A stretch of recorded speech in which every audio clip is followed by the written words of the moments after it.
स्वागत है आपका मेरे चैनल द क्वांटम क्वेस्ट में।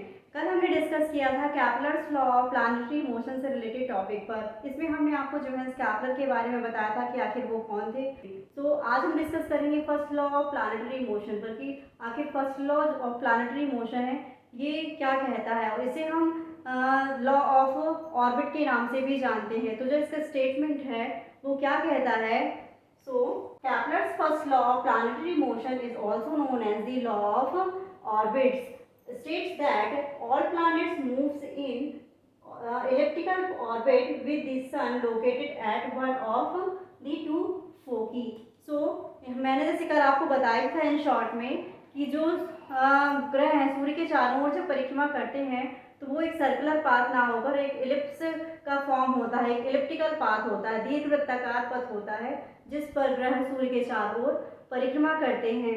और जैसा कि इसके स्टेटमेंट में भी दिया हुआ है कि this law means that the orbits of a planet around the sun is an ellipse and not a exact circle. एक एग्जैक्ट सर्किल पाथ नहीं होता है, एक वृत्ताकार पथ नहीं होता है, एक दीर्घवृत्तीय पथ होता है जिस पर ग्रह सूर्य के चारों ओर परिक्रमा करते हैं। इसके जो मेन फैक्टर्स हैं, की पॉइंट्स हैं, वो आपको एक्सप्लेन करूंगी तो आपको ज़्यादा समझ में आएगा कि आखिर कैसे वो एक दीर्घवृत्ताकार पथ में जो ग्रह हैं सूर्य के चारों ओर परिक्रमा करते हैं। फिगर आपको शो हो रहा है, उसमें आपको सारी चीज़ें बहुत आसानी से समझ में आ रही होंगी। नहीं समझ में आ रही हैं तो अभी मैं आपको जो की पॉइंट्स हैं हमारे इनके अनुसार आपको एक्सप्लेन करूंगी तो आपको और क्लियरली समझ में आएगा कि कैसे जो ग्रह हैं सूर्य के चारों ओर एक दीर्घवृत्ताकार पथ पर गति करते हैं, ट्रैवल मतलब जो मोशन करते हैं, और इनकी डिस्टेंस कैसे एक पूरे पाथ में चेंज होती रहती है। डिस्टेंस जो भी है एक मतलब हर जगह एक सी नहीं रहेगी, हर पॉइंट पर उसकी डिस्टेंस सूर्य से बदलती रहेगी, कहीं घटेगी कहीं बढ़ेगी। तो आइए जानते हैं। तो हमारा जो की एस्पेक्ट्स हैं ऑफ कैपलर्स फर्स्ट लॉ के फर्स्ट है इलेक्ट्रिकल पाथ। जो मैंने जैसा आपको पहले बताया कि जो पाथ होता है जो ग्रह सूर्य के चारों ओर क्या कर रहे हैं, परिक्रमा कर रहे हैं, तो वो एक इलेक्ट्रिकल पाथ होता है, एक क्या दीर्घवृत्ताकार पथ होता है या फिर एक ओवल शेप होता है। तो इसमें क्या होगा कि जो सूर्य है वो यहाँ सेंटर पर ना होकर दीर्घवृत्त है, जब इलिप्स है तो इलिप्स में क्या होते हैं, दो फोकस होते हैं। F1 मान लीजिए ये F1 है और ये हमारा है F2। तो इन दो फोकस में, फोकाई जिन्हें कहते हैं, इनमें से एक पर सूर्य क्या होगा, एक पर सूर्य स्थित होगा, ना कि कहाँ, सेंटर पर। सूर्य सेंटर पर स्थित नहीं होगा। ओके। और जो प्लैनेट है, प्लैनेट कहीं भी, मान लीजिए ये जगह है, कहीं भी वो क्या कर रहे हैं, ये प्लैनेट है, प्लैनेट क्या कर रहा है, अब इस दीर्घवृत्ताकार पथ पर सूर्य के चारों ओर क्या कर रहा है, चक्कर लगा रहा है। ये हमारा सन है और ये हमारा प्लैनेट है। ओके। देन सेकंड पॉइंट है हमारा सन एट अ फोकस। जैसे मैंने आपको बताया कि जो सन है वो दो में से एक फोकस पर स्थित होता है।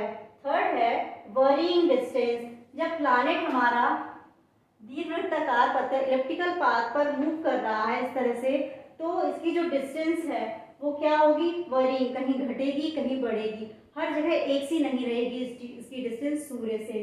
फोर्थ पॉइंट है पेरिहेलियन एंड अफेलियन। पेरिहेलियन एंड अफेलियन क्या होते हैं, ये होती हैं सूर्य से जो प्लैनेट होता है उसकी डिस्टेंसेस। सो पेरिहेलियन होता है जब प्लैनेट है उसकी सूर्य से जो डिस्टेंस है सबसे जब नजदीक होगा वो सूर्य के, जब हमारा जो प्लैनेट है सूर्य के सबसे नजदीक होगा, मानिए ये पॉइंट है P, इसे हम कहेंगे पेरिहेलियन।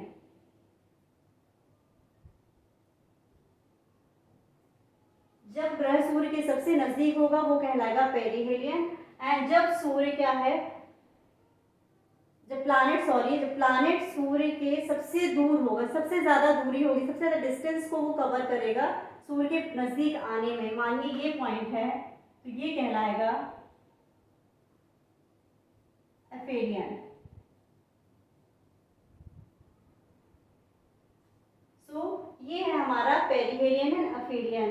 सो जो सबसे नजदीक है, डिस्टेंस सूर्य से जो सबसे नजदीक प्लैनेट की डिस्टेंस है वो कहलाएगी पेरिहेलियन, एंड जो सूर्य से सबसे दूरी डिस्टेंस पर हमारा प्लानिट है वो कहलाएगी एफेलियन। सो ये हमारा कॉन्सेप्ट था first law of planetary motion का, कि जो जो कैपलर ने first law of planetary motion का फर्स्ट लॉ दिया था, वो उसके जो मेन एस्पेक्ट्स थे वो मैंने आपको बताया कि किस तरीके से जो मोशन होता है प्लैनेट्स का सन के अराउंड वो किस तरीके से होता है, एक सर्कुलर पाथ में ना होकर एक इलिप्टिकल पाथ में, ना कि एक सर्कुलर पाथ में। आशा करती हूँ आपको बहुत क्लियरली समझ में आया होगा ये जो हमारा first law of planetary motion का टॉपिक था।